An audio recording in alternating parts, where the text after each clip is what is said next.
সব ট্রিপের জন্যে অনেক বেশি প্ল্যানিংয়ের প্রয়োজন হয় না। আজকে শুধু এসএল কার্ড নিয়ে বের হয়ে পড়লাম। Solo trip, destination Vaxholm. স্টকহোমের খুব নিকটেই ছোট্ট একটা আইল্যান্ড। এই আইল্যান্ডটির কথা অনেক শুনেছি, অনেক সুন্দর। তো নিজে নিজে এক্সপ্লোর করব, দেখি কি সারপ্রাইজ অপেক্ষা করছে। বাসা থেকে বের হয়ে টুনেলবনা করে প্রথমে যাচ্ছি গামলাস্তন। গামলাস্তন থেকে 14 নম্বরে করে যাব টেকনিস্কা হোক্সকোলান, আর সেখান থেকে 670 নাম্বার বাস সরাসরি ভাক্সহোলম। স্লুসেন বা ট্রিসেন্টহলেন থেকেও 14 নম্বরে উঠা যাবে, কিন্তু আমি চেঞ্জ করব গামলাস্তন।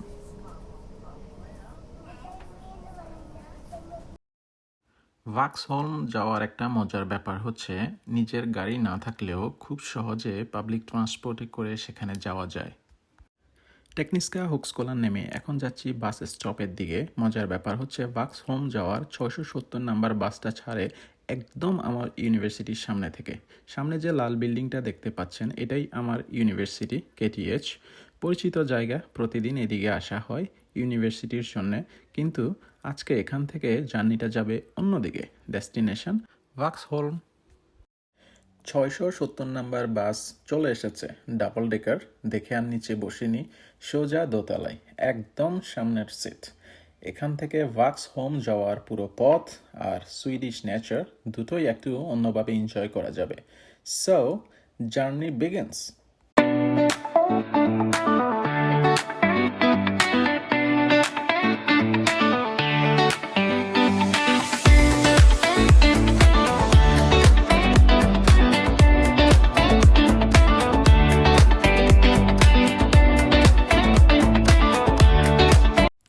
ভাক্সহোলমের একদম কাছাকাছি চলে এসেছে, আর জানালা দিয়ে তাকালেই সিনারিটা যেন আস্তে আস্তে বদলে যাচ্ছে।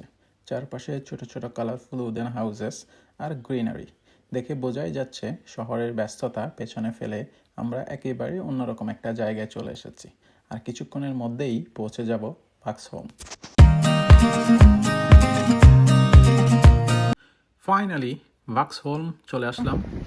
খুবই ইজি ছিল, পাবলিক ট্রান্সপোর্টে করে চলে আসলাম সরাসরি। এবার কিছুক্ষণ পায়ে হেঁটে এক্সপ্লোর করি, শহর থেকে এক্সপ্লোর করি, দেখি।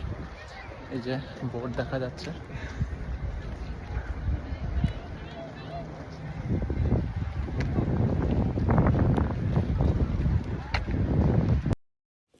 হেঁটে হেঁটে চলে এসেছি ওয়াটার ফ্রন্টের দিকে। পানির ধার ঘেঁষেই ছোট ছোট টেম্পোরারি শপ বসছে, আর পাশেই দেখতে পাচ্ছেন বেশ কিছু রেস্টুরেন্ট অ্যান্ড ক্যাফে। সব মিলে জায়গাটা বেশ লাইভলি একটা সামার ভাইব আছে, যদিও আজকে ওয়েদারটা খুব একটা ভালো না।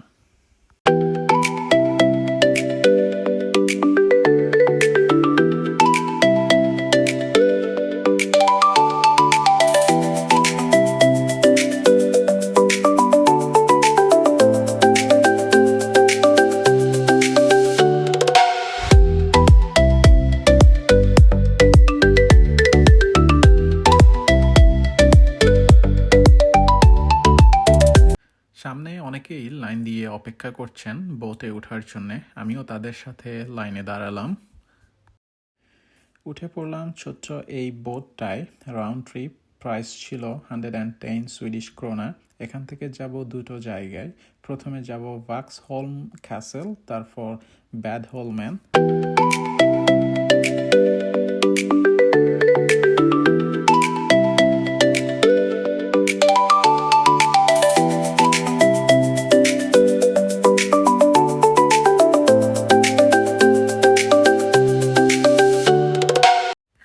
প্রথমে যাচ্ছি ক্যাসেলের দিকে, ভাক্সহোলমের সেই আইকনিক ফোর্ট্রেসটা কাছ থেকে দেখতে। ছোট্ট একটা বোট রাইড, চারপাশে পানি, আর সামনে ধীরে ধীরে স্পষ্ট হয়ে উঠছে ফোর্ট্রেস। জার্নিটার এই অংশটা সত্যি অন্যরকম সুন্দর।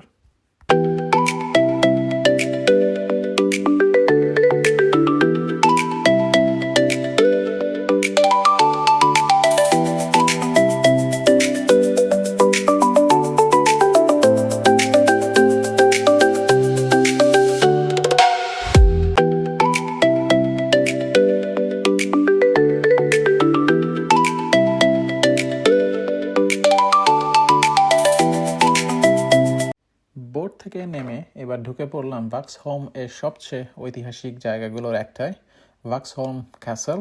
বাইর থেকে যতটা সুন্দর আর শান্ত মনে হয়, এর হিস্ট্রি কিন্তু পুরোপুরি মিলিটারি ডিফেন্সের সাথে জড়িত। এই জায়গায় প্রতিরক্ষা ব্যবস্থা গড়ে তোলার জন্যে ইতিহাস শুরু হয় প্রায় 500 বছর আগে, 1500 শতকের শুরুতে।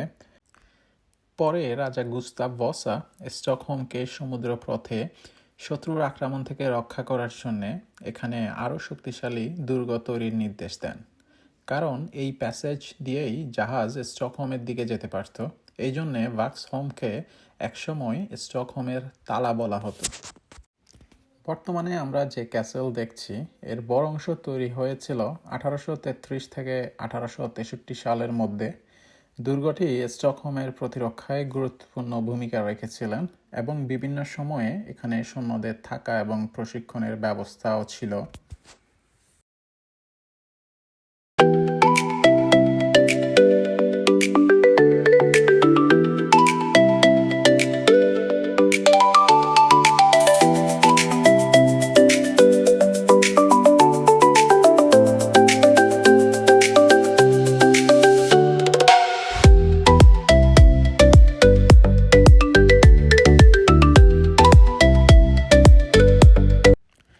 আর ভেতরে ঢুকলেই সেই মিলিটারি হিস্ট্রিটা আরও ভালোভাবে বোঝা যায়।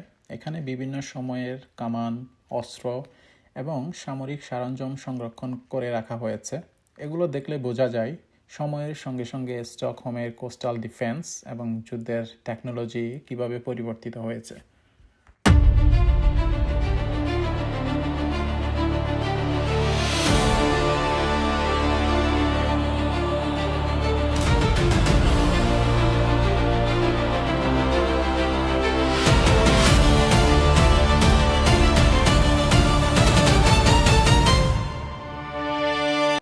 মজার ব্যাপার হচ্ছে যে জায়গাটা একটা সময় শত্রুর জাহাজ আটকানো আর স্টকহোমকে রক্ষা করার জন্য ব্যবহার হতো, আজ সেটাই একটা মিউজিয়াম এবং ট্যুরিস্ট অ্যাট্রাকশন। ইতিহাস আর চারপাশে দ্বীপপুঞ্জের ভিউ দুটো মিলিয়ে আমার কাছে ভাক্সহোলম ট্রিপ এর সবচেয়ে ইন্টারেস্টিং জায়গাগুলোর একটা হচ্ছে এই ক্যাসেলটা। ভাক্সহোলম ক্যাসেল ঘোরা শেষ, এবার আবার বোটে উঠে যাচ্ছি পাশের ব্যাডহোলম্যানে। এতক্ষণ একটু হিস্ট্রি আর পোর্ট্রেস ঘুরে দেখা হলো, তাই এবার ছোট্ট একটা ফিকা ব্রেক নেওয়া যাক। আর সুইডেনে ফিকা মানে শুধু কফি খাওয়া না, কফি বা মিষ্টি কিছু সঙ্গে নিয়ে একটু বসা, গল্প করা কিংবা সিম্পলি ছোট একটা ব্রেক এনজয় করা, এটাই সুইডিশ কালচারের খুব পরিচিত একটা অংশ। তো ব্যাডহোলম্যানের সুন্দর এনভায়রনমেন্ট একটু ফিকা করে কিছুক্ষণ সময় কাটিয়ে তারপর আবার ফিরে যাব ভাক্সহোলম এর দিকে। You've got me thinking she's so cool, but I know when it's just another dude. Ooh, that's so true. Made it out alive, but I think I lost it. Said that I was fine, said it from the coffin. Remember how I died when you started walking? That's my life, that's my life.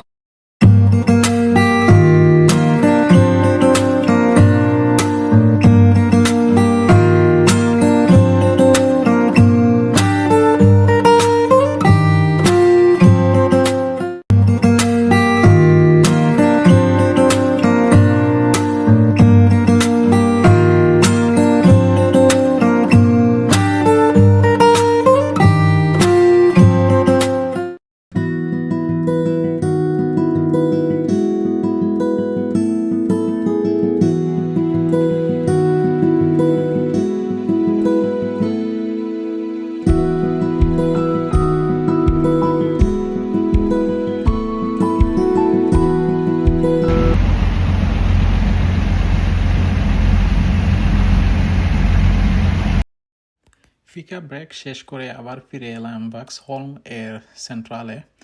এবার আপনাদেরকে একটু ঘুরিয়ে দেখাবো এখানকার সুন্দর সুন্দর ছোট ছোট বাড়ি আর শান্ত রাস্তাগুলো। ভাক্সহোলমের এই দিকটা আমার বিশেষভাবে ভালো লেগেছে। ছোট ছোট কালারফুল উডেন হাউসেস এবং জানালার পাশে ফুল আর চারপাশে একটা পিসফুল এনভায়রনমেন্ট। খুব বেশি কিছু করার প্রয়োজন নেই, শুধু এই রাস্তাগুলো দিয়ে হাঁটলেও জায়গাটার আসল চার্মটা ফিল করা যায়।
আজকের মতো ভাক্সহোমকে বিদায়, আবার দেখা হবে নতুন কোনো ডেস্টিনেশনে।